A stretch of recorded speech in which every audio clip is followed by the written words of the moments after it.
Seja bem-vindo, seja bem-vinda a mais um encontro aqui no Convite. Hoje estou aqui com a Keila Guedes. A Keila é a criadora do Direito a Deus e também do canal Direito LGBT. Ela é bacharel em Direito e hoje a gente vai falar sobre exatamente isso, Direito a Deus e as perspectivas sobre liberdade religiosa. Seja bem-vinda, Keila. Obrigada pelo convite. É uma alegria estar aqui, irmão. Boa noite a todos que estão entrando aí. Keila, para a gente começar, gostaria de conhecer um pouco sobre você. Como foi se perceber LGBT? Foi muito complicado, porque assim, minha mãe, ela é muito preconceituosa, muito mesmo. A minha família como um todo é muito preconceituosa. E eu sentia umas coisas diferentes desde a minha infância, né? Mas eu não podia falar com ninguém, porque minha mãe tem uma irmã que se assumiu lésbica mais ou menos em 86, e minha mãe tomou um total abuso de pessoas LGBT, de gay, de lésbica, era o mais que falava ali, anos 80, 90, né? Então eu não tinha com quem conversar, mas eu percebia que eu tinha uns desejos diferentes. Eu queria ser o menino para namorar as meninas que eu achava bonita. Eu me questionava por que eu tinha nascido menina, né? Porque eu não podia namorar aquelas meninas que eu me interessava e tudo isso foi durante toda a minha infância e adolescência. E minha mãe me criou com o seguinte pensamento: só do lesbianismo passar na sua cabeça você já vai para o inferno. Olha só. Só de passar na sua cabeça você já vai para o inferno. Então, eu não tinha coragem nem de conversar com Deus sobre isso. Eu não tinha coragem. Eu vim conversar com Deus sobre isso aos 26 anos. Isso mostra uma coisa, Keila, que é muito presente no cristianismo, né?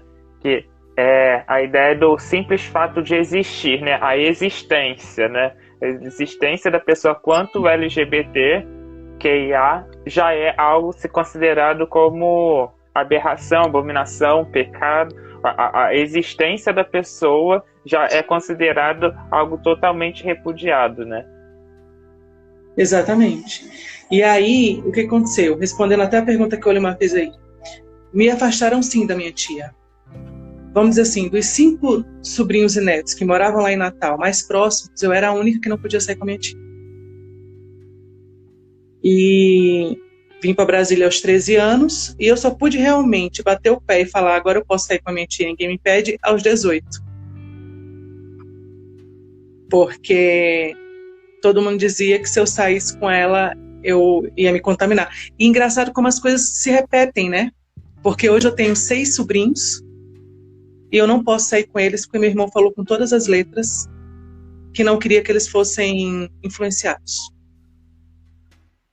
E isso assim, isso machuca, sabe? Porque novamente acha que é um comportamento influenciável, né? Acha que ser LGBT é um comportamento, né? Que as pessoas aprendem a partir de uma contemplação, né? De alguma forma. Eles acham que só de ver. E se fosse assim, né? De tanto que a gente viu esse material hétero, cis heteronormativo na televisão, a gente teria sido hétero aí, sabe? E as pessoas não conseguem perceber. Exatamente. Nenhum de nós seria LGBT. Aliás, nem teríamos existido. Nem teria. Se fosse por essa linha. Exatamente. E assim, isso para mim chega a ser perturbador, sabe? Essa ideia das pessoas acharem que seria um comportamento de contemplação. Aprendo por estar contemplando aquilo ali e vou aprender, sabe? E isso machuca, sabe? Machuca demais, porque a gente ouve isso se repetindo muitas das vezes dentro da igreja, né? Dentro dos ambientes religiosos, de que, boa. Tem um livro que eu li em 2013, que dizia assim, que a gente deveria olhar o menino deveria olhar o homem a fim de aprender como se comportar. e não para desejar ele, sabe? Era mais ou menos um checklist para você se tornar para uma cura gay, sabe? Era assim, você tem que olhar o homem para se perguntar, porque você não pode sentar com perna cruzada, você não pode fazer não sei o quê, e começa por regras, sabe? E muitas das vezes isso além de ferir a gente na questão psicológica, isso acaba sendo um abuso espiritual, né? Porque isso é um livro, eu li isso num livro religioso, né? Então, assim, isso acaba, além dos incentivos que tinha na literatura de você tem que orar pedindo cura, você tem que orar por não sei o quê, você tem que orar para Deus te ajudar a vencer a tentação, sabe? E começa a vir essas imposições, assim. E isso machuca muito. Machuca. Eu mesma tenho um livro que eu até postei. Eu até fiz um vídeo e mostrei ele, que é um livro que fala assim, Saindo do Armário, do pastor Lucinho. E eu digo que ele deveria se chamar Voltando para o Armário, porque ele é de pessoas que chegaram na igreja, viram, por medo de perder a salvação, deixar de viver. Inclusive, um rapaz pergunta para o pastor Lucinho assim, pastor Lucinho, quando é que eu vou deixar de sentir atração por homem? E o pastor responde, nunca. Que cura é essa? Que Deus é esse que não responde oração? Não tem... E isso, isso só mostra quanto que isso abala psicologicamente esse indivíduo, né? Que encontra uma congregação e ouve isso de um pastor.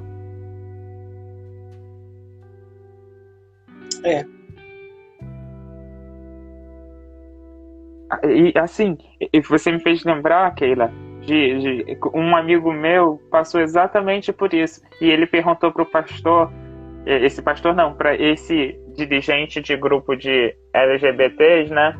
Sobre se ele mudaria também. Aí ele respondeu para esse menino assim: eu casei. E falando de que ele não assim, deixou muito claro assim na conversa de que a solução era ele entrar num relacionamento heteroafetivo e ele sendo homo. Não, as coisas que as igrejas colocam na cabeça das pessoas é um absurdo. Eu, particularmente, eu acho cruel. Sim. E acho cruel esse discurso acho cruel e chulo esse discurso de Deus ama o homossexual, ele não ama a homossexualidade. Você pode ser homossexual, desde que você não pratique. É muito, muito fácil quando é no dos outros, né? Desculpa a expressão. Mas aí é muito fácil, né? Você virar a pessoa e falar assim, olha, você deixa de viver, você deixa de ser feliz. Você vai viver sozinho. Porque assim Deus quer que você viva, você vai virar um celibatário. Por amor ao reino de Deus. Eu acho isso tão cruel, porque para mim, se encaixa muito naquele versículo quando Jesus fala para os fariseus assim, são fatos que nem vocês dão conta. Para mim, é o que eles fazem. Eu penso, sabe o que, Keila, quanto a isso? A ideia do celibatário imposto, né? Essa ideia de impor o celibato e não deixar, assim, se o líder religioso pensa que o celibato é o certo, que a Bíblia incentiva o celibato, e a pessoa crê nisso, o indivíduo crê nisso, eu penso assim, que o indivíduo tem o direito de escolher isso. Eu quero ser celibatário. E não como uma coisa de imposição. Você tem que ser celibatário, senão você vai para o inferno. Você tem que ser celibatário, senão você vai ser condenado. Sabe? Não dá o direito da pessoa, o indivíduo, escolher, né?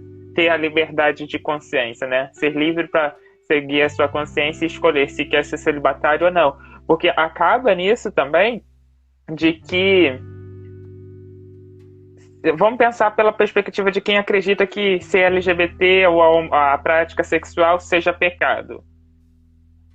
Por que é dado um peso diferente para homossexualidade, bissexualidade, ser transgênero, ser bissexual? Por que é dado um peso muito maior a isso? Ou a algo, vamos pegar o caso do estuprador que estuprou a menina de 10 anos no ano passado, enquanto eles só estavam condenando a menina porque a menina faria o aborto, sabe? É essa lógica, às vezes, que o cristão toma, que não faz sentido, de pôr um peso sobre uma coisa e ir para outra não, sabe? A menina de 10 anos tinha sido estuprada e ela não poderia fazer o aborto porque estava sofrendo uma pressão lá daquela comunidade religiosa que foi até o hospital em Recife. A menina teve que entrar. Uhum. Enquanto o estuprador, ninguém fez nada. A população não fez nada. O que era pecado, que era o estupro, passou batido. E só estavam condenando a menina como se o aborto fosse pecado, né? E a mesma coisa acontece. Eles dão um peso muito grande para a homossexualidade. Na verdade, eles dão um peso muito grande conforme a conveniência deles. Na minha concepção, é assim. Eles viviam pregando a cura gay. Aí foram vendo que Deus não curava, que não havia cura gay. Aí começaram a falar assim, não tem problema você ser homossexual, desde que você não pratique.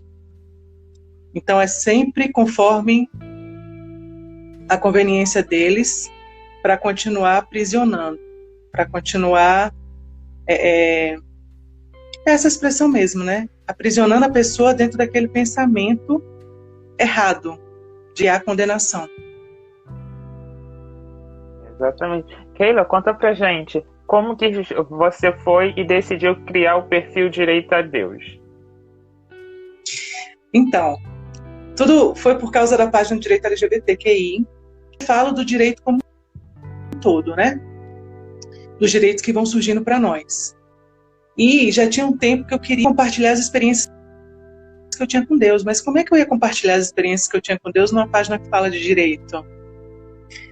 E aí eu fiquei pensando em inserir, falar de Deus numa página que fala de direito. E aí foi que um dia me deu na cabeça fazer uma live com a temática Pessoas LGBTQIA+, e o direito a Deus. E aí eu fiz essa live e foi assim maravilhoso. Muitas pessoas, eu tenho contato com pessoas até hoje, em decorrência dessa live.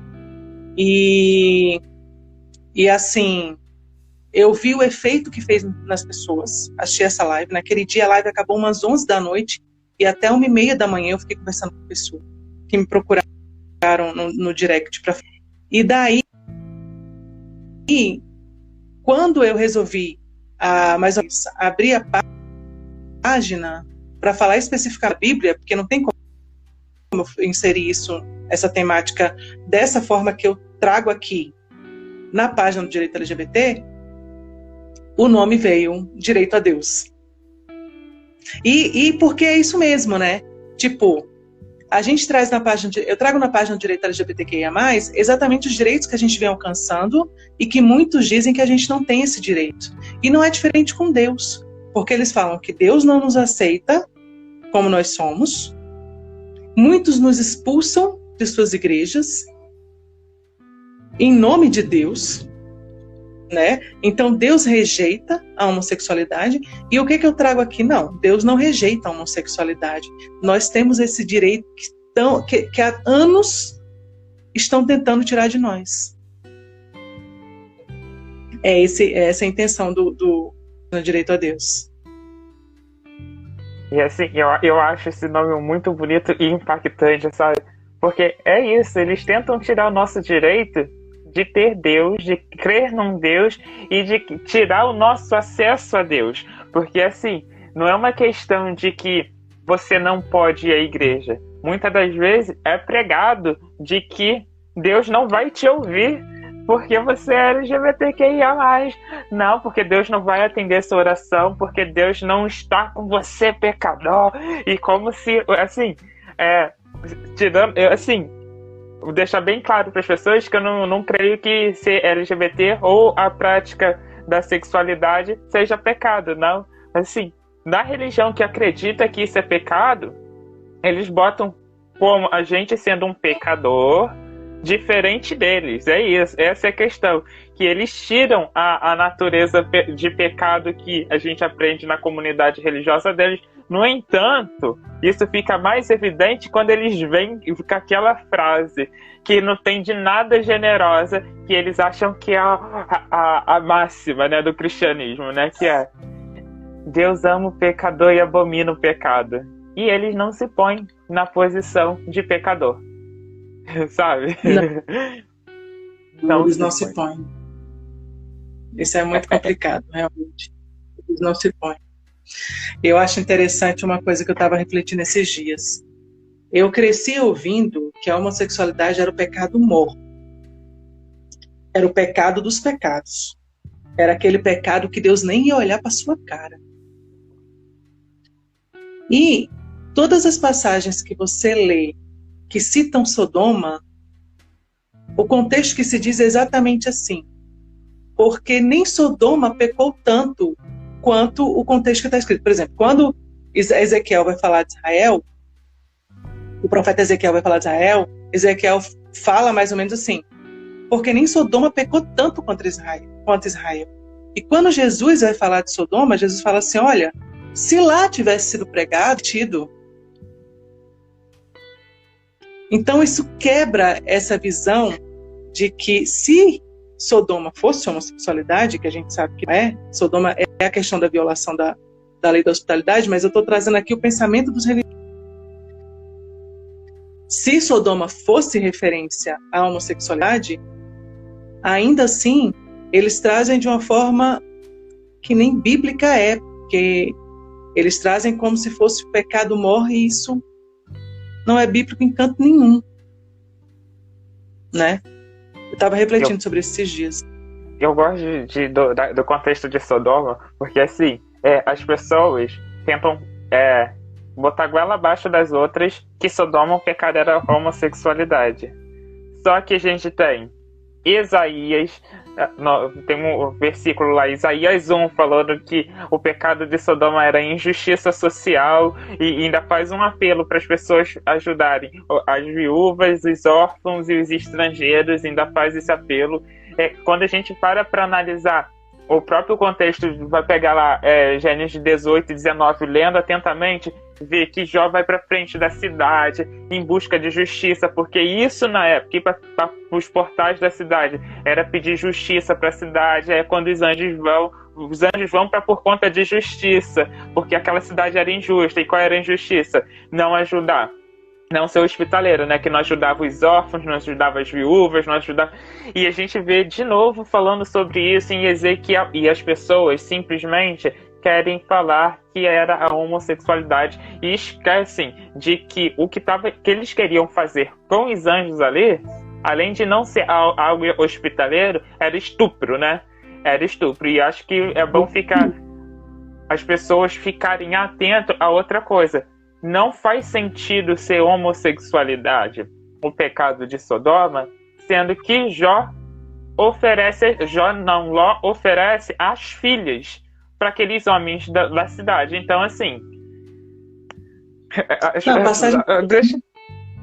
deixa assim, fica para reflexão das pessoas, né? A passagem de Sodoma tem várias incoerências, várias. E a própria Bíblia, como você disse, ela explica qual foi o pecado de Sodoma, né? E homens de uma cidade, de uma determinada comunidade, ainda mais naquele tempo eram gays. Isso não existe em nenhuma história. Mas ainda há muitos religiosos, inclusive alguns bem famosos assim, que defendem que Sodoma é o pecado do homossexualismo, como ele diz, mas já diz que não aceita. Inclusive teve gente que veio até debater comigo na página do Direito a Deus e que veio falando assim, aula de teologia, e Sodoma já não é incluído no curso como homossexualidade. Então, assim, e há comprovações, né? Você vai assistir um documentário sobre Sodoma no History, no Discovery Channel, você vai ouvir que o pecado de Sodoma era a violação da hospitalidade e o estupro que eles queriam fazer, e não a homossexualidade. Mas eu sempre me lembro do que a Bíblia diz, que é o seguinte: quem tem ouvidos para ouvir, ouça. Não basta ter ouvidos, tem que ter ouvidos para ouvir. Exato. E Keila, você falou um negócio bem que me fez resgatar outra coisa na mente. Tem religiosos que tem um doutor no Adventismo que ele defende, ele fala isso num dos vídeos dele, que ele não vai usar o termo homossexualidade, que ele defende o uso do homossexualismo, porque ele entende como uma ideologia, sabe? E ele fala que ideologias são usadas com ismo, como comunismo, cristianismo, não sei o quê. E eu fiquei muito chocado com isso. Porque, assim, vai totalmente para violar a nossa existência, né? Atacar a nossa existência, não respeitar as pessoas que são diferentes dele, sabe?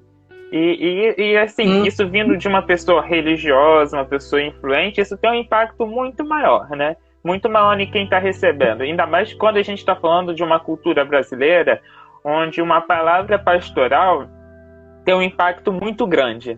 As pessoas entendem que o que sai da boca de um pastor, ou de uma pastora, de um apóstolo, uma apóstola, é a expressa vontade de Deus. E não passa nem por um filtro de quem está ouvindo. E a pessoa ouve aquilo ali, acabou. A pessoa vai e reproduz aquilo ali, ataca o filho, porque pastor disse, porque não sei quem disse, e já era. Exatamente. E eu acho muito covarde quando, por exemplo, um desses pastores que eu assisti esses dias, ele falou assim, ele estava falando exatamente sobre homossexualidade, era a pregação dele, e ele falou assim, porque os homossexuais viraram uma organização muito bem estruturada. E eu falei, gente, como é que ele tem coragem de falar isso no país que mais mata LGBT no mundo? Pois é. Um país que a gente não tem leis nos protegendo, a gente só tem decisões judiciais. E um cara que não é um cara ignorante, mas o preconceito nos torna ignorante. Ele vai e fala uma frase dessa. Assim como eu achava e acho muito cruel quando as igrejas falam assim, a gente não pode deixar os LGBTs terem direitos ao casamento porque eles vão querer invadir as igrejas e obrigar as igrejas a casarem eles. Eu falo, gente, eles estão imaginando a gente, como é que é aquele bando de louco insano, né? Um bando de zumbi louco insano, querendo invadir as igrejas e obrigar os pastores a fazer o casamento. Eu acho isso de uma maldade tão grande, porque primeiro a gente defende o casamento civil e não religioso. É essa a nossa luta, pelo casamento civil. E eles sabem disso. Mesmo assim, eles reproduzem que a gente está brigando para ter casamento dentro de igreja. E assim, e acaba ficando assim, por que a gente iria querer casar dentro de uma igreja que não aceita a gente, que expulsa a gente e incentiva a nossa morte de alguma certa forma? Claro, e assim, a maioria das igrejas, pelo menos evangélicas, elas não casam ninguém que não seja membro. É verdade. Entendeu? Aí pode qualquer pessoa descer, um casal hétero, desce do espaço sideral, chega na porta da igreja do pastor e fala assim, olha, eu nunca frequentei aqui não, mas eu quero casar, eu quero te falar uma coisa, você vai ter que fazer meu casamento. Isso acontece? Nossa. Não, isso não acontece. E as pessoas não conseguem raciocinar. O preconceito, a discriminação, emburrece as pessoas. Sabe? Veda assim, a visão das pessoas, é um negócio impressionante. Isso é bem verdade. Eu adoro a administração adventista, né? Ler como funcionam as regras, entender como que existe a organização, né? E você me atentou, é verdade. Não existe casamento entre não adventistas dentro da igreja, sabe? E existe essa preocupação muito grande.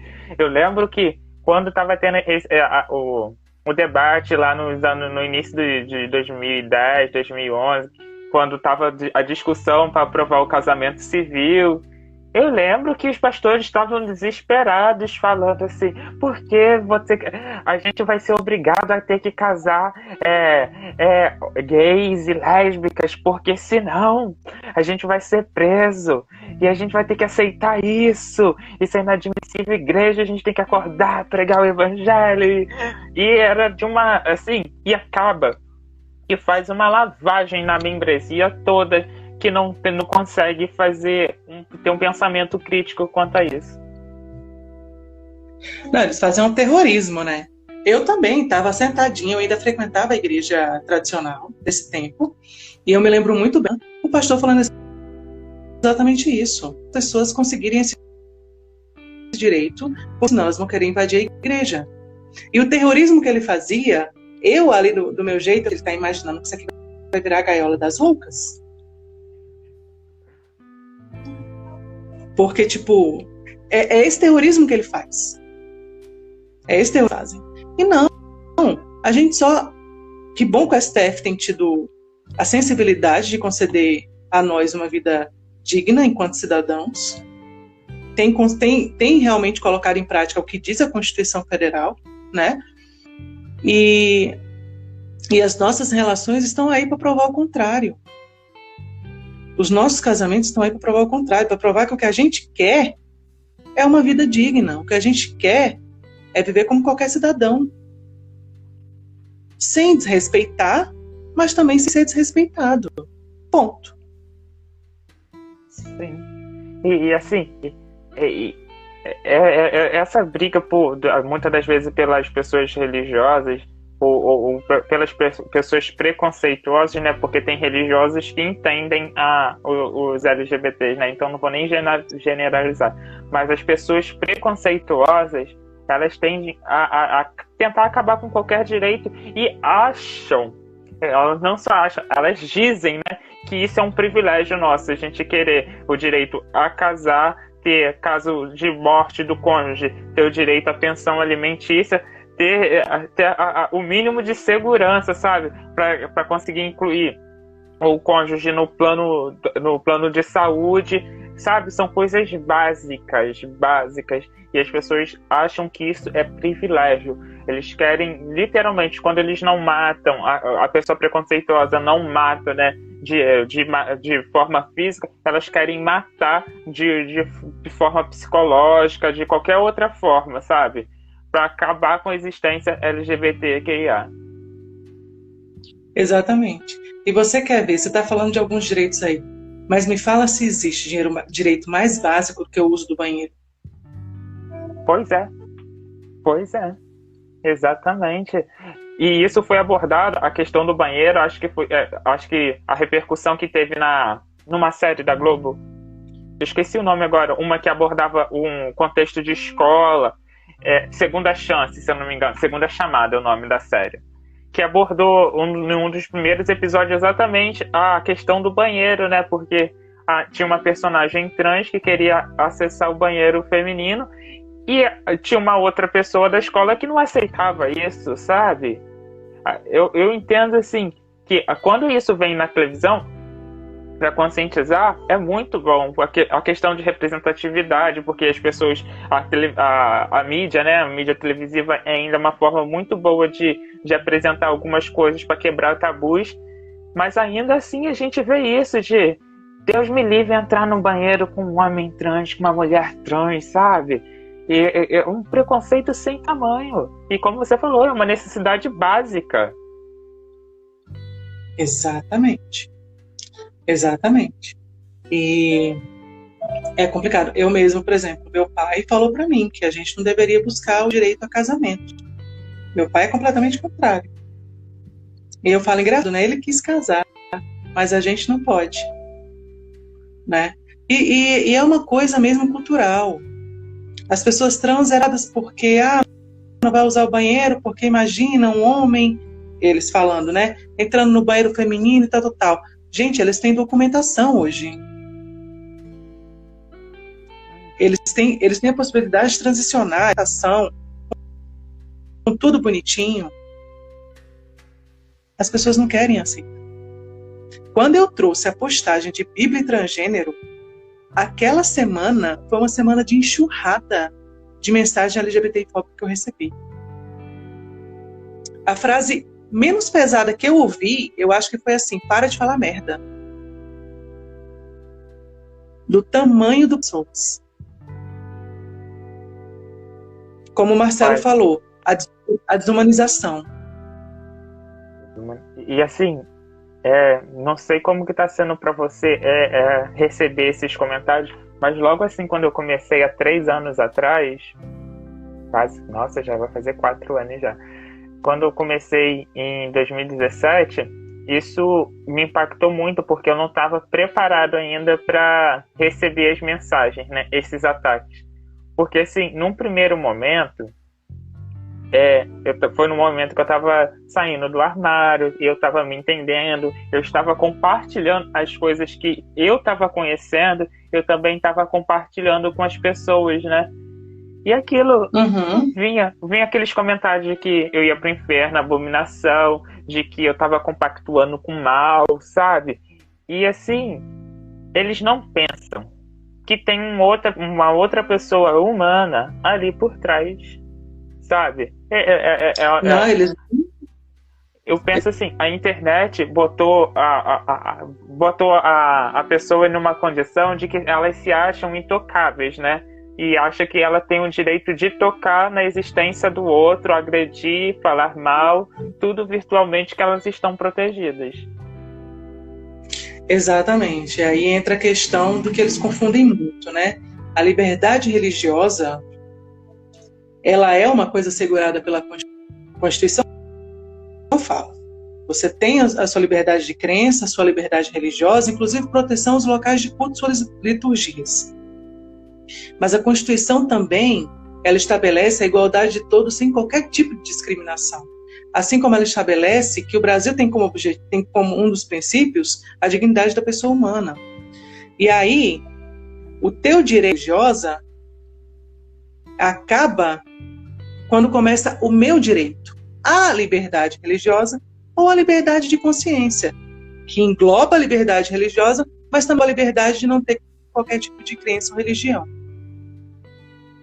E aí, esse é o ponto que as pessoas querem ter a liberdade religiosa, mas elas não querem, elas querem ter o direito delas, mas elas não querem respeitar os outros.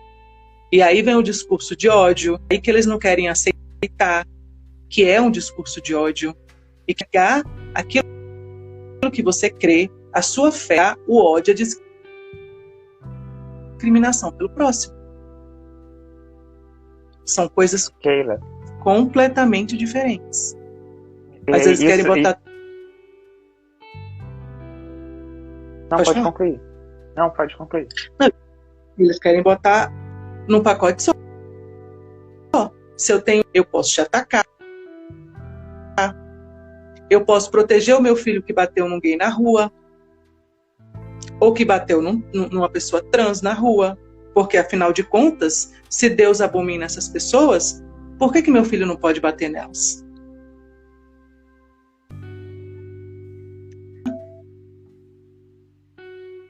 A liberdade religiosa. E aí que entra a questão, né, do que o STF decidiu em 2019, né? Foi decidido que a homofobia e transfobia seria entendida como um crime de racismo, né? Só que aí entra e tinha aquela briga muito forte da questão da liberdade religiosa nessa discussão.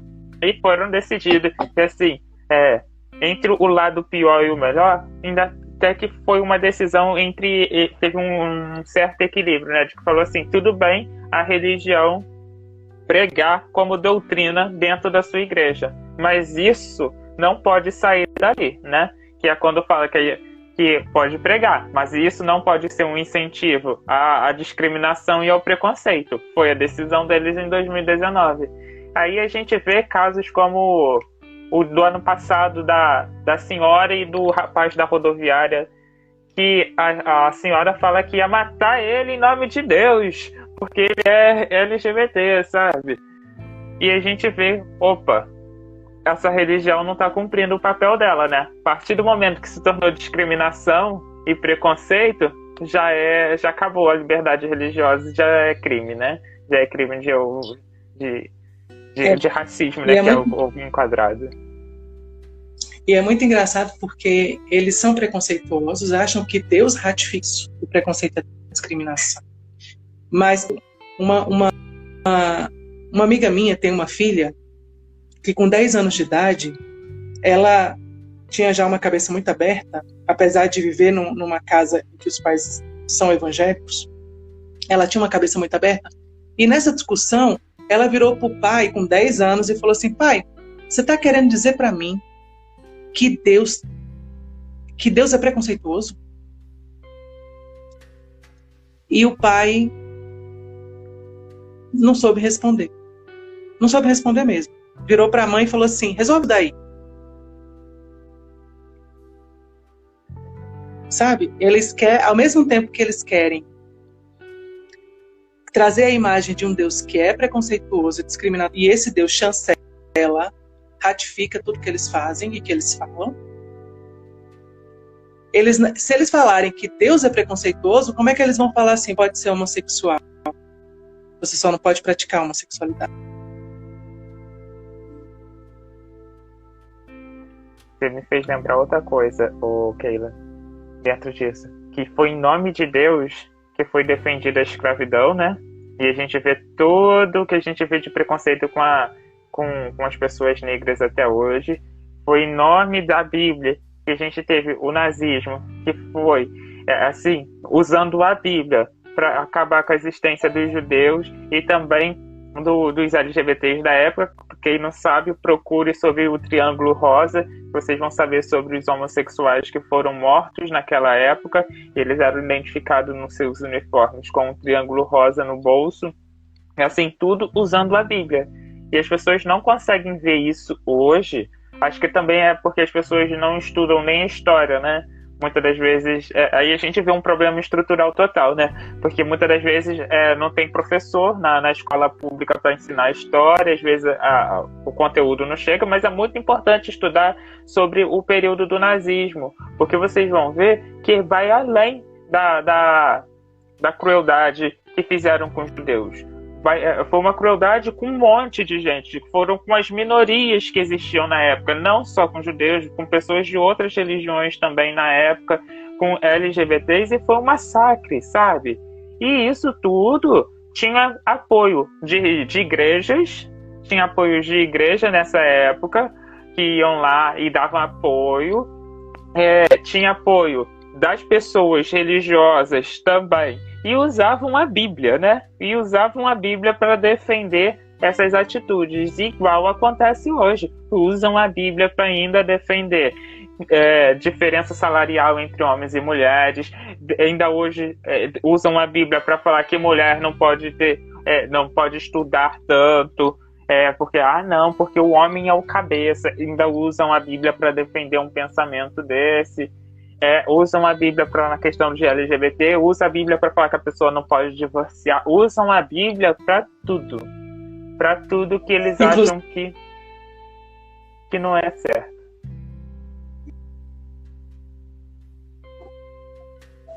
Não, pode falar, Keila, já acabei. Não, inclusive para a questão dos negros também, né? Por conta dos cuxas da Bíblia, que é a descendência de Cã. E aí a Bíblia relata uma maldição que foi jogada sobre Cã, e eles usaram isso, e daí vieram os cuxitas, que foi o povo que habitou ali a Etiópia, e são os negros, e eles usaram isso para justificar a escravidão dos negros também. Sim. Sim. E mais uma vez a gente vê que o pensamento das pessoas não críticos levam aos extremos, né? Levam a extremos a crueldade e a morte. E agora, resgatando a ideia de liberdade religiosa, o adventismo ficou muito famoso nos Estados Unidos, exatamente porque foi o adventismo do sétimo dia, lá nos anos de 1880, que fundou a IRLA, né? Que é a Associação de Liberdade Religiosa.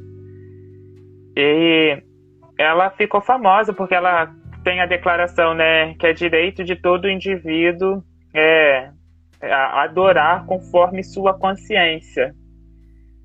Só que quando a gente para pensar isso dentro do adventismo, e isso e tem outras declarações na Igreja Adventista que reforça isso, que isso começou pelo direito de ter assegurado a questão do sábado. Então, a forma era, eu protejo as outras minorias religiosas, eu defendo o direito do outro de crer conforme a consciência para eu ter a minha crença, a minha fé assegurada, né? Só que isso, quando a gente está falando de LGBT, aí é diferente, né? Eu, quanto LGBT, eu não posso ter minha crença assegurada, eu não posso ter acesso a Deus, né? Porque eu sou uma abominação. Se eu tiver na prática, eu sou o pior dos pecadores, porque se eu fizer não sei o quê. E assim, e isso, a gente mostra que como isso começa a ruir, né, de certa forma. E às vezes, quando eu falo isso com as pessoas aqui nas lives, no podcast, as pessoas tendem a achar que isso é criticar a igreja. Não é criticar a igreja ou a Associação Internacional de Liberdade Religiosa, não. É trazer a reflexão de que elas defendem que a gente tem que seguir a nossa crença conforme a nossa consciência. Então, se eu posso seguir minha crença conforme minha consciência, por que eu, quanto LGBT, não posso escolher a crença que eu quero? Que está conforme os meus ideais. São dois... Por quê? Oi?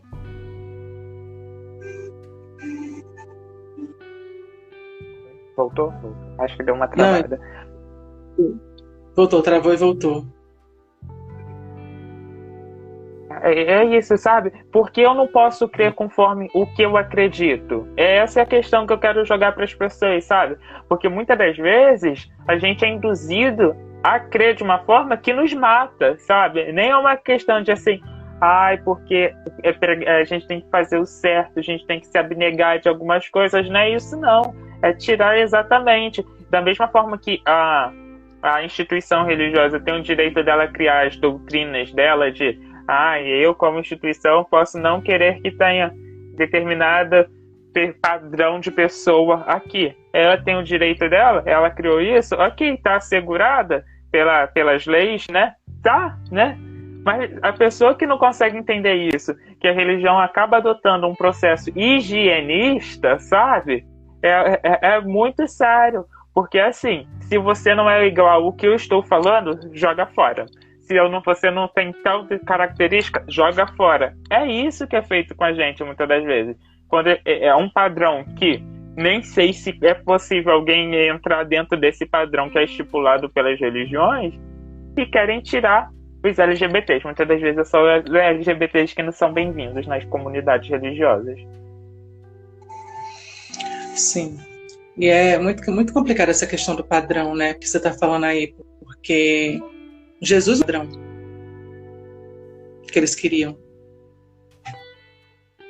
Eles imaginavam que ia vir um Messias poderoso para libertar o povo do subjugo de Roma. E perguntam isso para Jesus, né? É tu quem as Escrituras disse que viria e libertaria o povo e tal, tal, tal?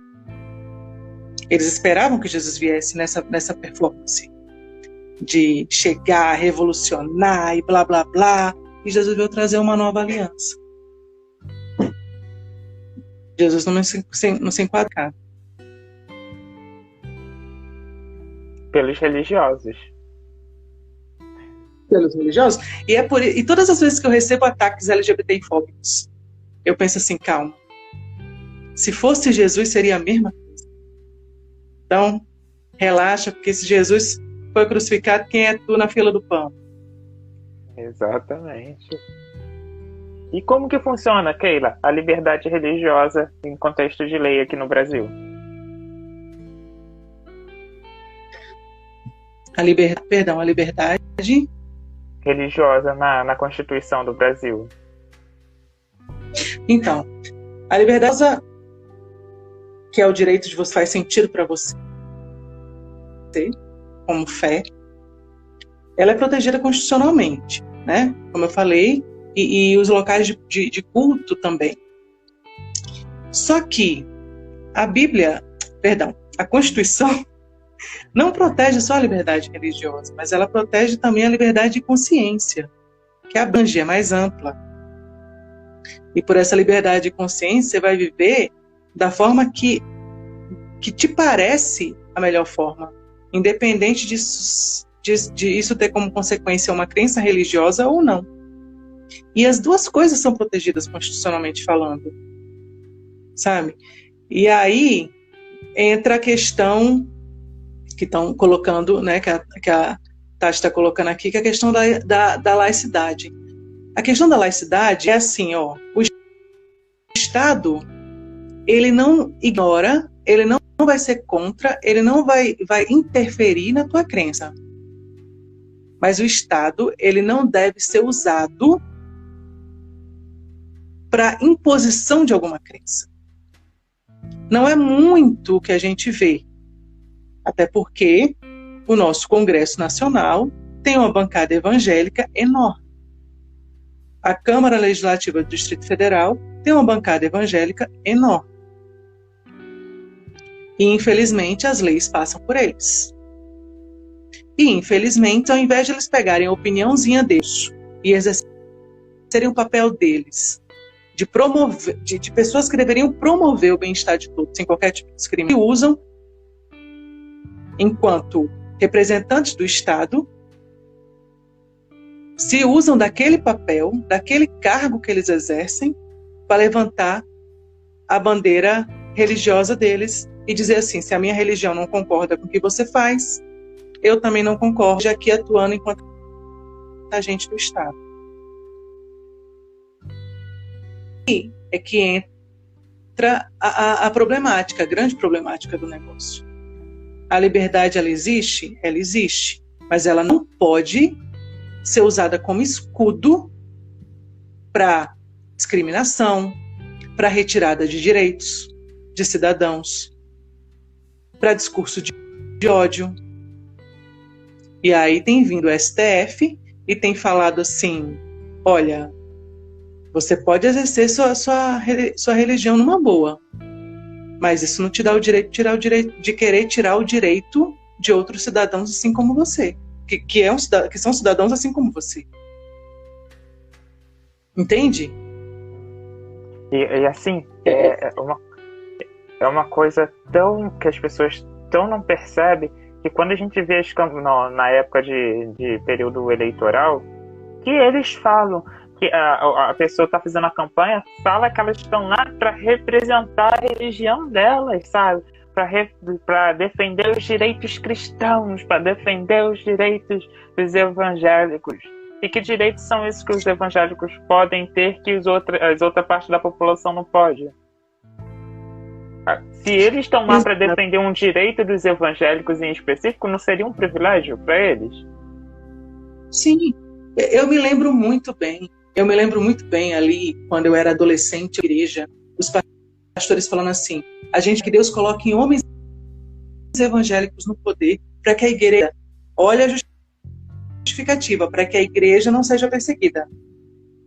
Aí, numa articulação muito bem feita, que vem lá dos anos 60, eles foram galgando, conseguindo em câmaras municipais, prefeituras, né? Subindo, até chegar ao que eles são hoje, dentro do legislativo e do executivo também.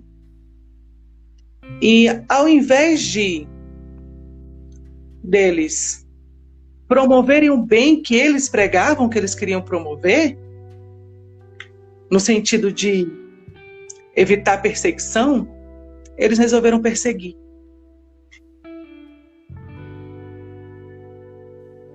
Isso com o discurso de se proteger, né?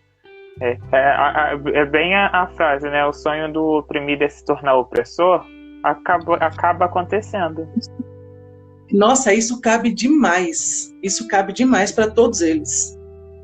Para todos eles.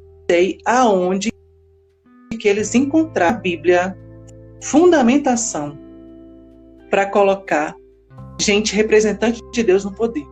Porque a única coisa que a Bíblia diz é: orai para que tenhais paz. Orai pelas autoridades para que tenhais uma vida de paz. É o que a Bíblia diz.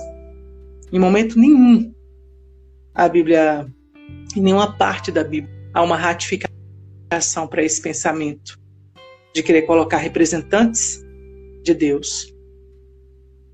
Que, na minha concepção, desculpa, mas a cabeça de muitos já tomou conta, então, a última pessoa que eles representam para mim é Deus. Mas essa mentalidade de colocar pessoas no poder como se tivesse dado essa incumbência. E que Deus não deu. E eu penso nisso também, Keila, pelo seguinte, tudo bem eles terem a crença deles, sabe? Todo mundo tem o direito de ter a crença. Mas por que a crença religiosa deles está interferindo no direito, sabe? Da outra pessoa, sabe? Porque, assim, a partir dessa crença, não é só para LGBT que a gente vê isso. Quando a gente pensa também nas questões de igualdade para as mulheres, que a gente vê o patriarcado gritando lá, sabe? E a partir aí você vê os evangélicos que estão representando, que estão lá na bancada evangélica, que diz que estão representando Deus, reafirmando esse patriarcado, onde vai marginalizar cada vez mais as mulheres. E, sabe? Por quê? Sabe? Por quê?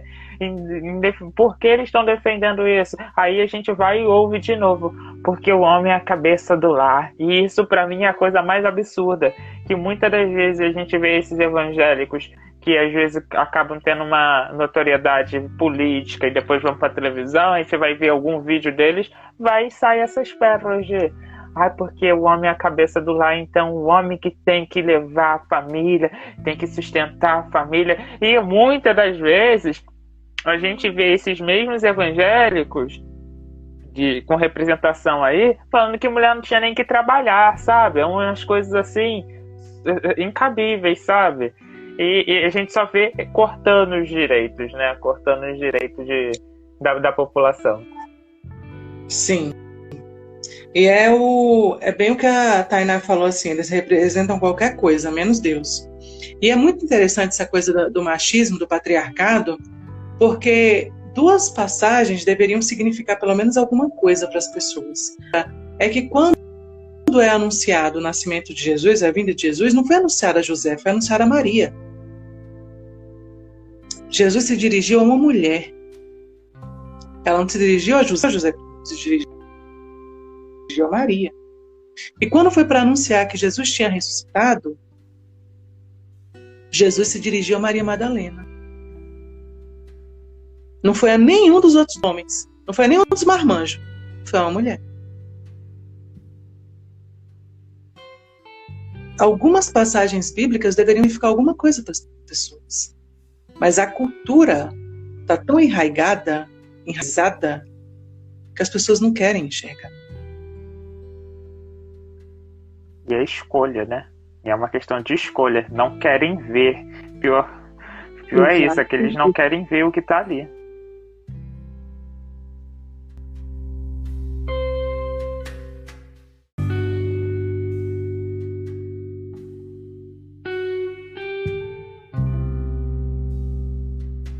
A gente, na parte anterior, a gente falou sobre as questões de liberdade religiosa, liberdade de consciência e sobre a experiência da Keila, né? Quando se descobrindo no LGBT, e também ela contou pra gente como que foi a reação da família dela diante disso. E agora a gente está falando sobre as questões, sobre o sexismo que às vezes existem e as pessoas usam a Bíblia para defender essa ideia patriarcal de que mulher é inferior.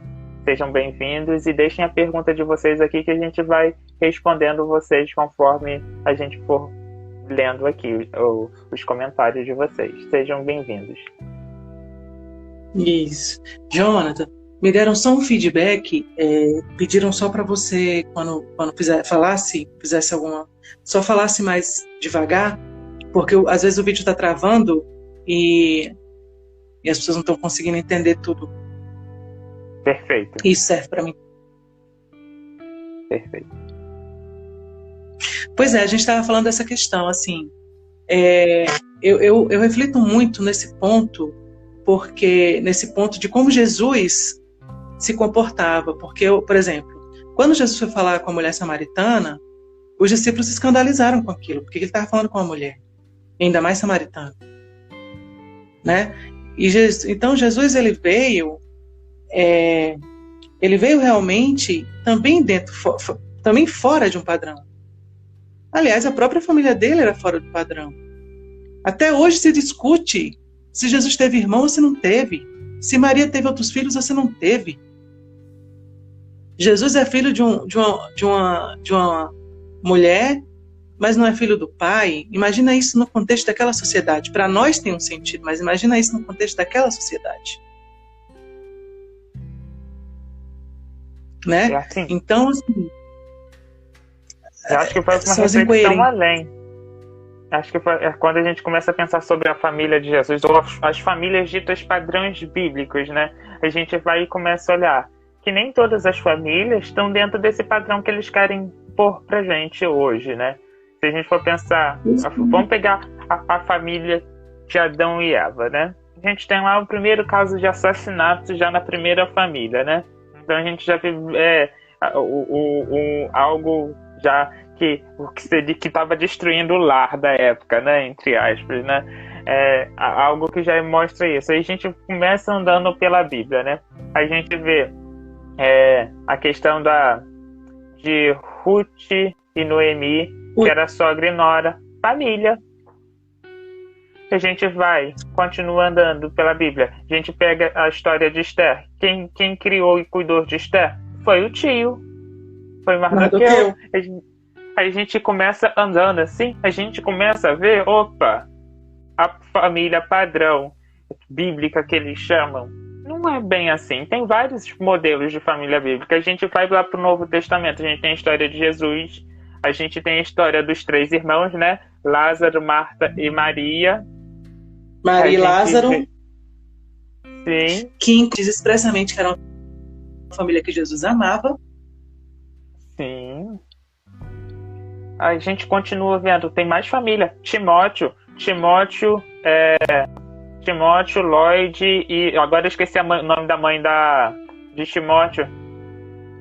Eram 2 mulheres e um filho, sabe? Vó, mãe e neto. Essa era a família, sabe? E outra coisa, muitas vezes é falado em pregação sobre família, sermões sobre famílias, cursos de família, sobre o tal julgo desigual que não pode casar com alguém de crença diferente. E na família de Timóteo, fala que o pai de Timóteo era gentil. Já mostra que ele era de uma crença, o pai era de uma crença diferente. E a gente vê, e vê lá, família bem-sucedida, família tudo feliz, sabe?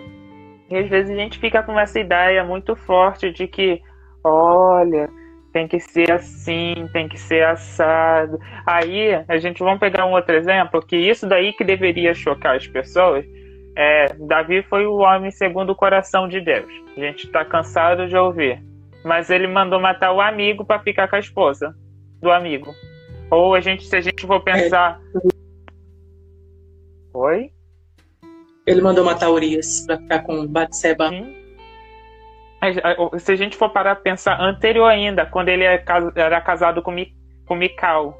Mical foi uma jogada política do pai de Mical. Aí dá para Davi casar com ela. Davi vai nessas guerras, dá para outro rei. Aí depois ele fica arrependido, rouba Mical de novo. E olha só, usa a mulher, a família bíblica, né? Aí vê lá, é heteronormativa, né? Mas olha essa briga aí, sabe? E também tem as teorias, né? De que talvez a rivalidade que tinha também de Mical era em relação a Jonatas, né? Porque tem a passagem também de Davi e Jonatas, né? Que Davi amou Jonatas muito mais que ele amou uma mulher. E eles eram irmãos. Jonatas e Mical eram irmãos. Então aí já começa assim, será que não tinha uma rivalidade ali? E a gente começa a pensar sobre essas famílias da Bíblia. E quando a gente para pensar nas famílias de hoje, existe essa briga aí de que tem que ser a família bíblica cis heteronormativa, né? Num casamento monogâmico e tal. Aí, outra coisa dentro disso, agora já puxando de novo pro lado da religião, quando eu era criança, na igreja cantava uma musiquinha assim para as crianças: se na família está Jesus, é feliz o lar. Aí falava cada parente que morava no lar, né? Aí falava que eles estavam com a mãe e com os filhos, né?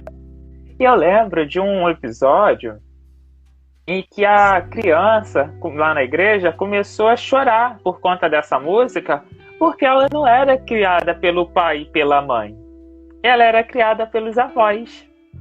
E a gente acaba vendo que quando a gente põe esse padrão bíblico como cis heteronormativo, não vai estar incluindo nem quem crê. Tem aquela crença ali. Porque às vezes a família, o modelo de família dela não vai estar contemplado com esse padrão imposto. E eu tenho uma outra coisa, né, que eu tenho lutado dentro das comunidades religiosas bastante no adventismo, é por uma questão. A igreja adventista, ela crê que a homossexualidade, a prática da homossexualidade, que é o termo que fica escrito, é pecado. É pecado e que o membro tem que ser removido e tal. Entendido até aí. Mas aí esquece um outro lado. E eu tenho também isso, né? Eu trabalho em escola, né? E eu também tenho debatido bastante sobre isso. No sistema, fica escrito de quando a pessoa vai se associar tanto na escola quanto no sistema da igreja, ficava escrito assim: nome do pai, nome da mãe. Não é só lá, não. Isso a gente vê no site do governo, a gente vê em tudo que é lugar, nome do pai e nome da mãe. Só que a pessoa pode ter 2 pais, a pessoa pode ter 2 mães. E eu entendo isso, assim, de eu ter que botar, isso ainda não aconteceu, mas assim, de eu ter que botar o nome de um pai ou de uma mãe, de uma filiação lá de escrito pai ou mãe, sendo que às vezes aquele aluno ou aquele membro podem ter 2 pais, ou aquele aluno podem ter 2 mães. E como que vai ficar a situação? Eu acho que isso é muito desrespeitoso com os pais, de eu ter que colocar o nome deles num título que não é deles, sabe? Não é deles pela questão de que se for 2 pais, eu não posso botar ele numa área que está referida à mãe, sabe? E eu não vou colocar o nome de uma mãe numa área que está destinada a pai. E sabe? Aí quando a gente pensa isso em questão de criança, a igreja, né, pode não aceitar o membro, né, como LGBT.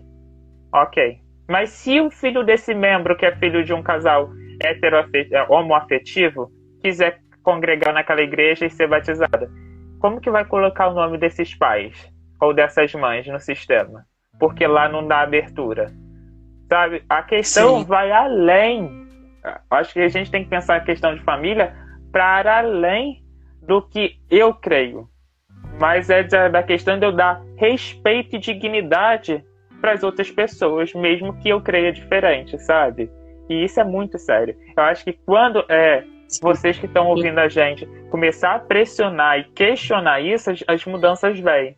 Não é só eu, a Keila, ou mais algumas pessoas isoladas começarem a questionar sobre por que não está escrito filiação 1 e filiação 2. Raramente eu vi coisas escritas até hoje, escrito filiação 1 e filiação 2. Para não falar que eu não vi, acho que só vi 2 casos até hoje que não estava escrito pai, o nome do pai e o nome da mãe, estava escrito filiação 1 e filiação 2, sabe? Porque isso traz uma inclusão, né? Traz uma inclusão e afirma os outros modelos de famílias que existem na nossa sociedade.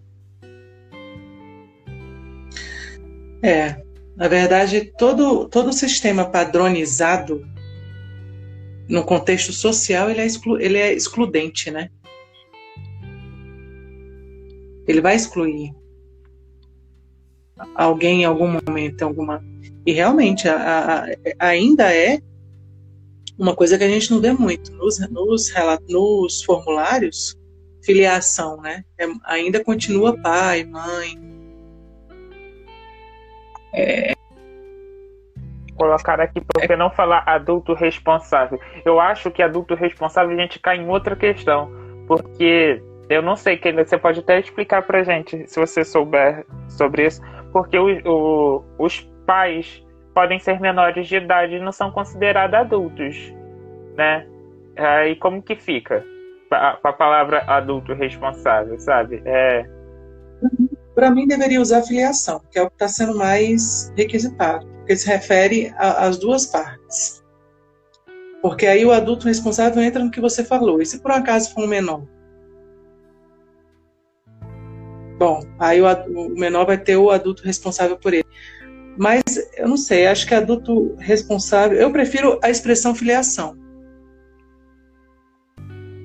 Contar uma experiência rápida para vocês, que foi o seguinte, sobre a questão do porquê eu acho que eu também adulto responsável no caso. A gente tinha um aluno que era pai de outro aluno da escola. E aí eu pensei, na época, será que tem Primeiro eu achei que tinham lançado errado no sistema o nome de um aluno como pai de outro. E eu fiquei assim, não, isso tá errado. Eu fui caçar a documentação para verificar, e não. Aquele aluno era pai de outro aluno na escola. E eu fui ver, aí tá, a idade do pai. Se eu não me engano, era 16 anos e a criança tinha 2, alguma coisa assim, sabe? E aí eu fiquei na época com esse questionamento, como que seria, né? O adulto responsável nesse caso, sabe? Porque ele era menor de idade. Como que ficaria essas situações? E foi daí que eu comecei a questionar também a ideia de filiação, botar o nome de filiação nesses casos. E tem também o termo parentalidade, né? Você também, muitas vezes eu falo acerca da parentalidade, uso essa expressão, porque engloba os dois, pai e mãe, né? Mas tem filiação. A gente precisa desenvolver bem isso, assim. Mas com certeza esses campos, pai e mãe separado, eles estão para lá de ultrapassados dentro do contexto da dinâmica da sociedade, né? A sociedade traz as suas novas reivindicações e o Estado tem que estar pronto para isso, o Estado tem que dar uma resposta para isso. E se hoje as famílias homotransafetivas podem constituir, as pessoas homotransafetivas podem constituir uma família, o Estado tem que promover uma forma de que essa família tenha uma vida digna em todos os seus aspectos, jurídico, social, político, econômico, etc. Né? Isso mesmo. Porque assim, a gente tem que sempre estar na busca de uma melhor afirmação da diversidade, né? Das diversidades na sociedade e incluir, sabe? Não marginalizar mais as pessoas.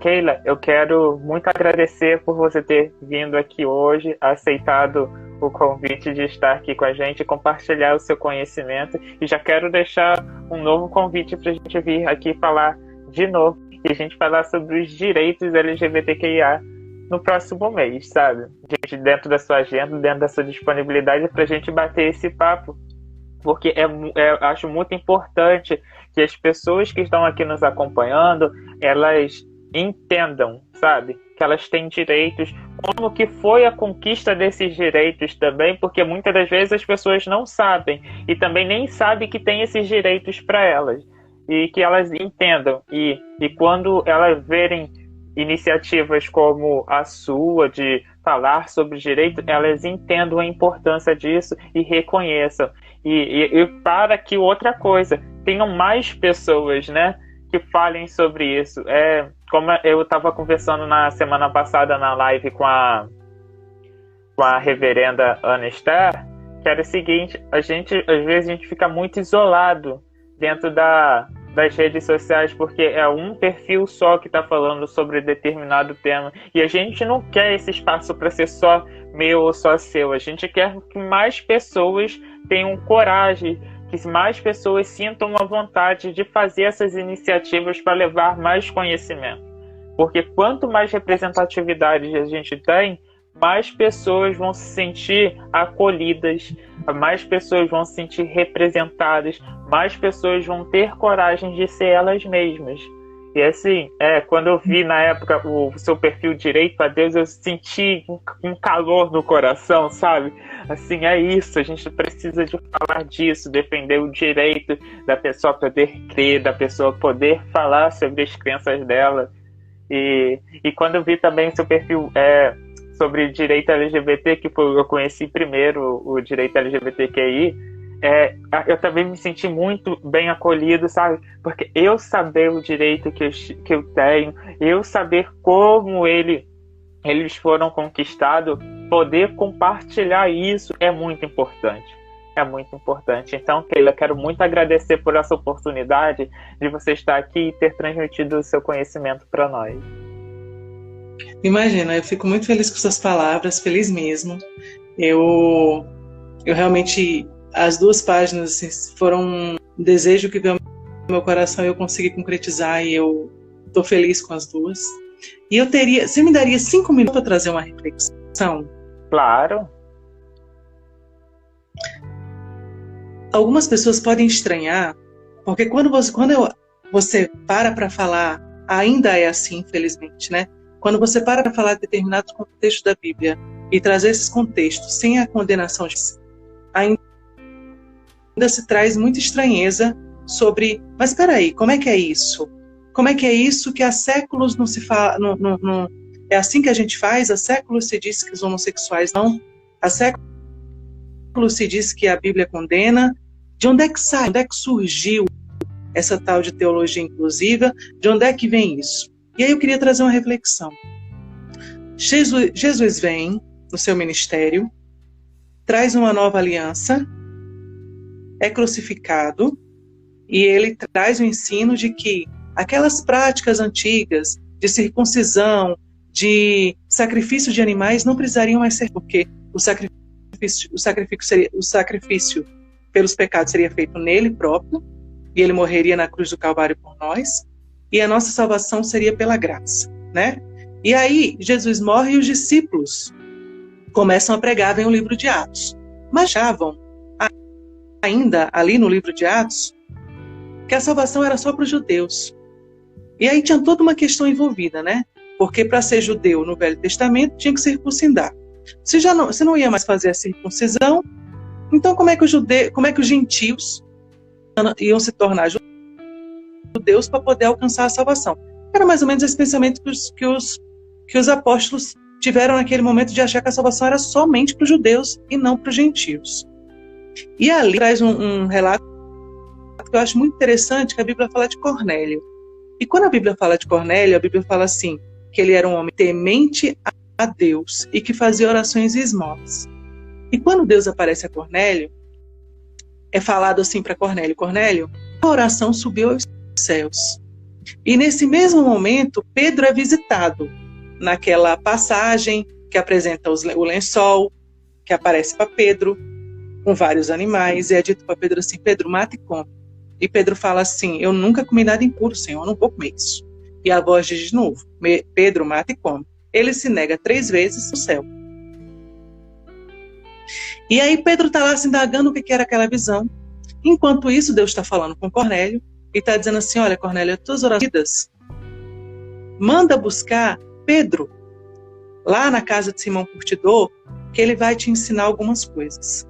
E aí Deus vira para Pedro e fala assim, Pedro, vão vir te buscar e você vai com eles sem questionar. Cornélio. Pedro ouve a experiência de Cornélio e com a experiência que ele teve com Deus, ele entende e ele fala, verdadeiramente reconheço que Deus não faz acepção de pessoas. Aquele ali, tudo da salvação, da proclamação da salvação dos gentios. Vamos trazer isso para nós. Jesus disse assim, perguntaram um dia para Jesus, Jesus, quando que vai ser o fim dos tempos? E Jesus fala assim, olha, esse evangelho vai ser pregado a toda criatura e só depois virá o fim. Quando você ouvir isso, você entende que a salvação é dinâmica. A salvação não é Bíblia. A salvação, o projeto de salvação não acabou ali no livro de Atos, até porque todas as nações ali não foram faladas. Mas Jesus disse que o evangelho seria proclamado a toda criatura. E aí, você se pergunta assim, de onde é que surgiu teologia inclusiva? E aí, essa reflexão que eu quero trazer. Surgiram os primeiros movimentos em prol dos nossos direitos. Século XIX. Século XIX, começamos a sair e a falar assim, nós somos cidadãos, nós temos direitos, nós queremos direitos. Nós queremos ter o direito a casamento, nós queremos ter o direito a uma vida digna e nós queremos ter o direito a uma fé também. E quando que surgiram os primeiros escritos sobre teologia inclusiva? Século XIX. Então, para mim, Deus fica ali do céu olhando, e a hora que ele vê um coração contrito, e a palavra de Deus não mente, um coração contrito ele não lança fora, ele olha e fala assim, pera lá, tem um coração contrito me buscando e estão dizendo que ele não tem salvação? Por conta de algo que não saiu da minha boca? Deixa eu resolver isso. E da mesma forma que Deus fez com Cornélio, vendo o coração de Cornélio e a busca de Cornélio, Deus olhou para nós. Em cada momento da sua que as coisas foram acontecendo. Compreendem?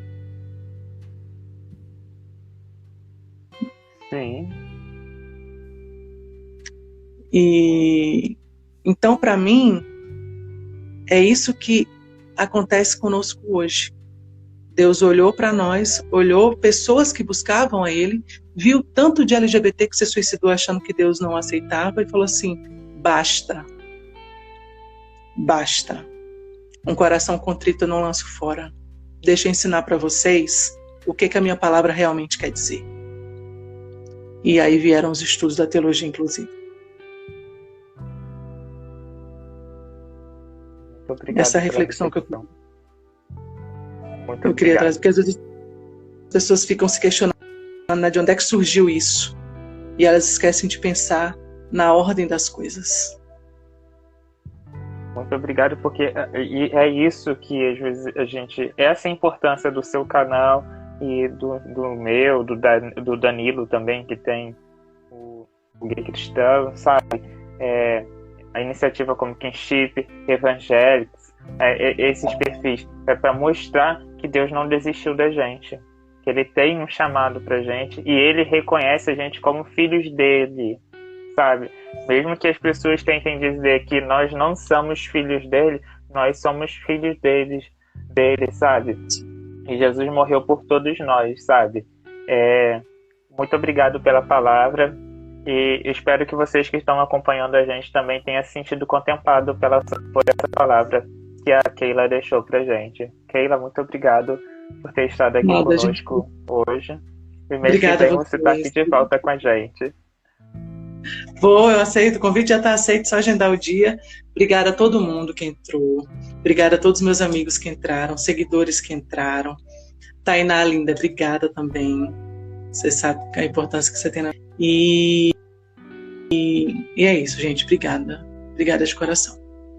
Keila, perguntaram aqui, agorinha, eu esqueci de ver com você, perguntaram se o Gay Adventista é igreja. Nós não somos igreja, eu pelo menos não sou uma igreja, não. Eu sou membro na Igreja Adventista do Sétimo Dia, mas Keila, você é membro em qual igreja? Nesse momento não. Não. E até pela pandemia eu tô mais em casa, tô mais quieta, tô mais no meu canto mesmo.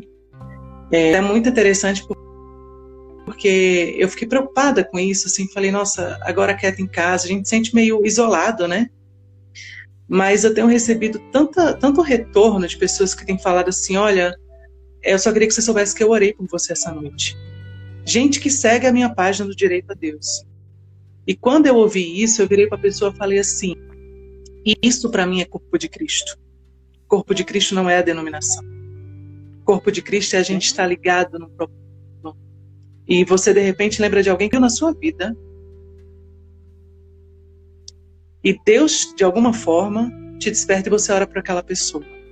E isso me fez sentir, me reconfortou o coração da igreja física, sabe? Essa troca de carinho, de cuidado, enfim. A Tainá está falando que eu vou fundar uma igreja. Eu penso, sabe o quê? Que muitas das vezes as pessoas não pensam sobre o seguinte, a igreja está para além das paredes, né? A igreja é quem somos, a igreja vai muito além. Às vezes tem muitas pessoas que estão presas ao conceito de estar com uma associação em alguma instituição religiosa, mas às vezes, ainda mais quando a gente está falando num contexto de LGBTQIA, onde a maioria das igrejas matam através das palavras, né? Matam através das palavras, discrimina, tem preconceito. Acho que meu conselho, quanto membro de igreja que sofreu dentro de igreja, é o seguinte: se a igreja onde você tá te fazendo mal, você tá numa igreja tradicional, você não, ali o ambiente está te fazendo mal, muda, sabe? Vai para um lugar onde você se sinta acolhido, onde você possa exercer sua fé em segurança, sabe? Porque nada vale a sua saúde mental. Porque Deus entende o que está dentro do seu coração, sabe? Vai, procura uma igreja inclusiva, uma igreja de teologia afirmativa, uma igreja, ou não, se você não deseja mudar de crença também, sabe? Que você esteja seguro na crença que você tiver no momento, sabe?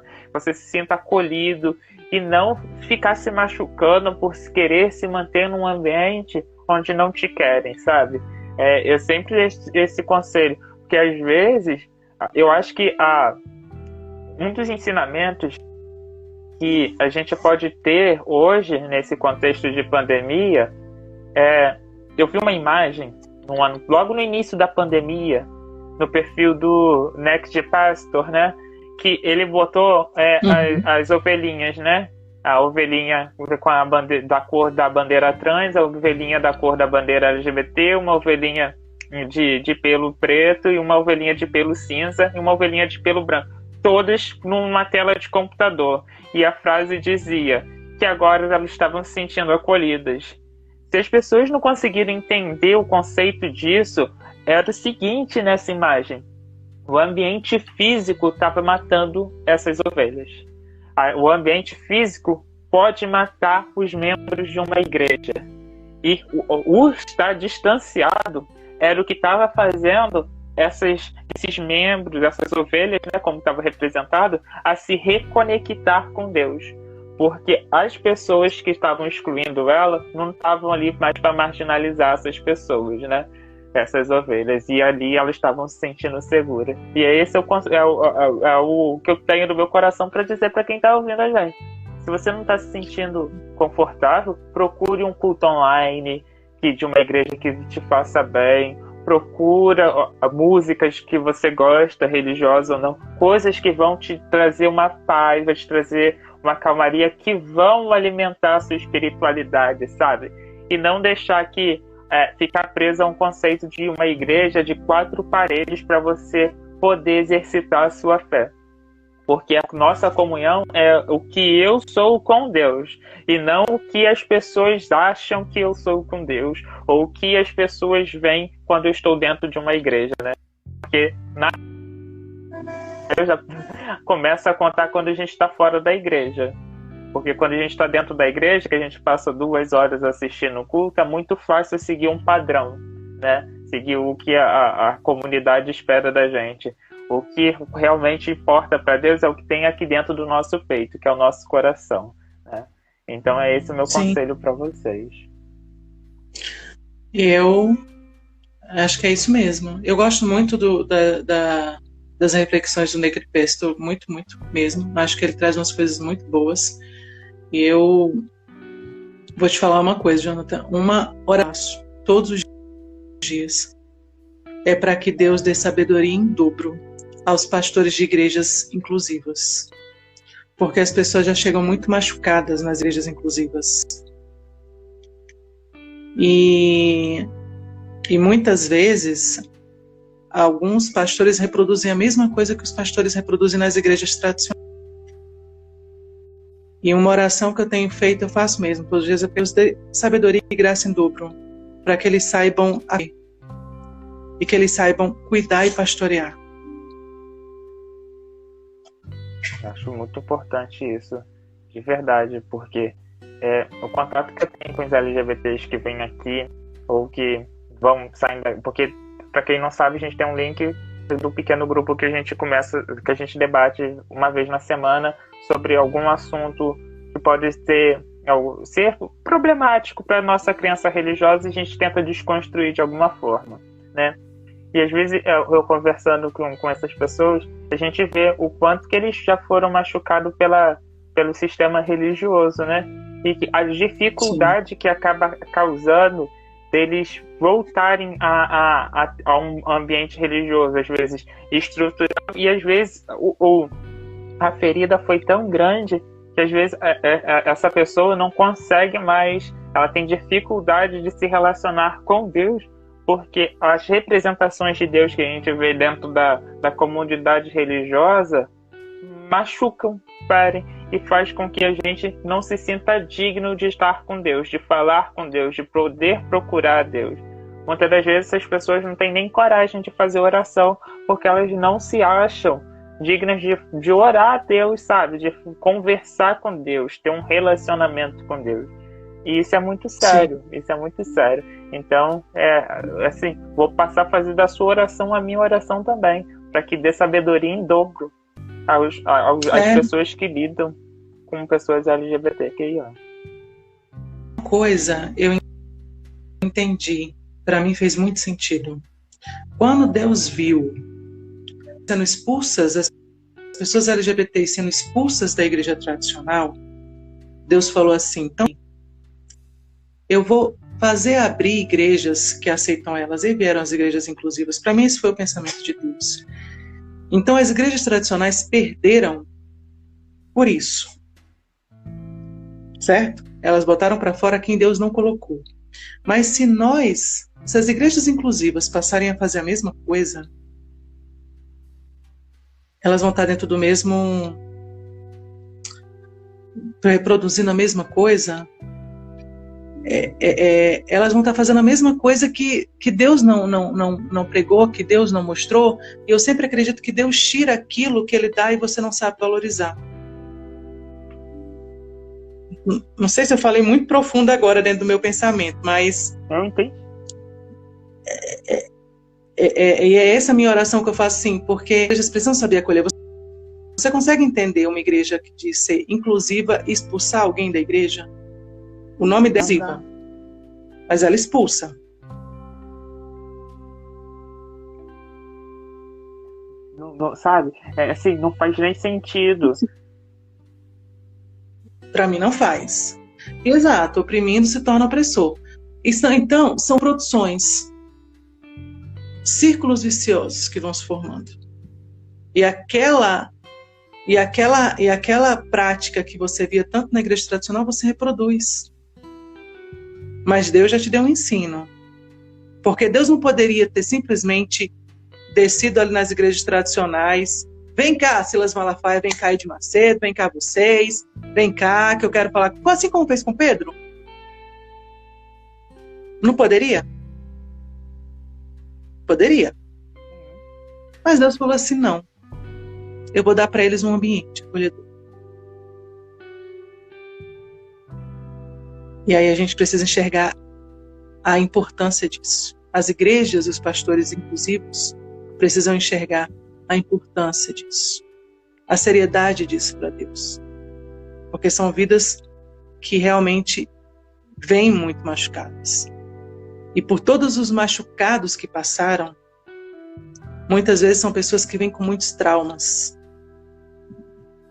E os pastores precisam saber acolher essas pessoas. E eu já vi pastores que não souberam acolher.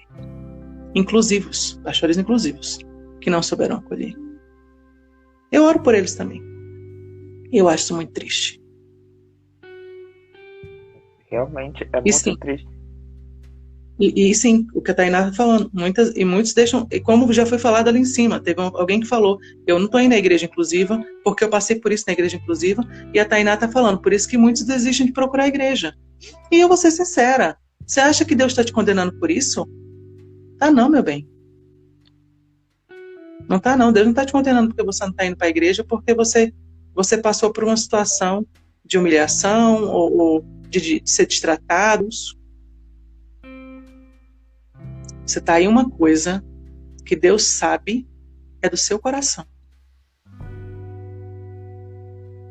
Miqueira, dentro disso, e sabe que assim, eu entendo que ainda fica machuca e às vezes martela na cabeça do indivíduo que quando vai para o momento de desigrejamento, né? Que é o seguinte, porque a gente ouve tanto na igreja que tem que congregar, né? Usa o versículo lá sobre congregar de Salmos 100. Agora eu esqueci como que é o versículo, que quão bom estar numa congregação, alguma coisa assim, um versículo. Bom é para os irmãos viverem em comunhão. Ou quão bom e quão suave é para os irmãos viverem em comunhão. Isso. Aí a pessoa que cresce ouvindo isso e no momento ela é expulsa da igreja, é disciplinada ou perde a liberdade.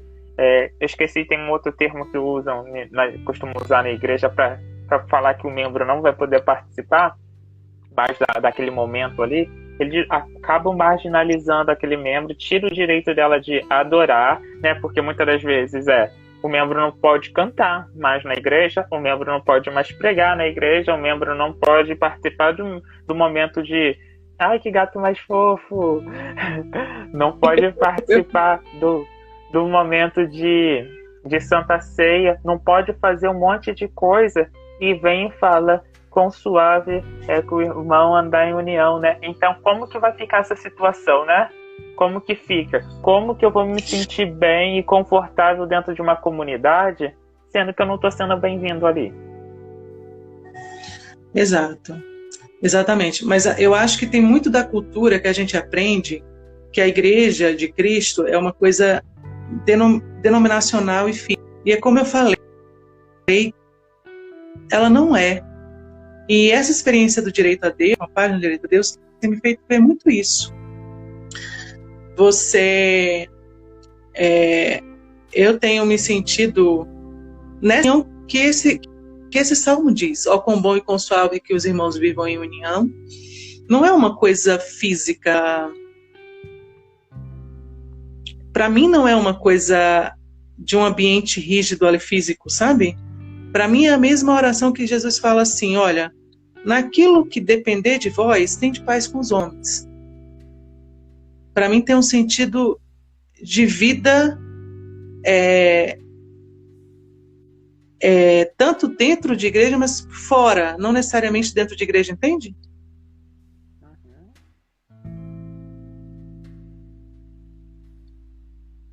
Para mim não é como se a comunhão só existisse ali, sabe? Para mim a comunhão é maior, porque assim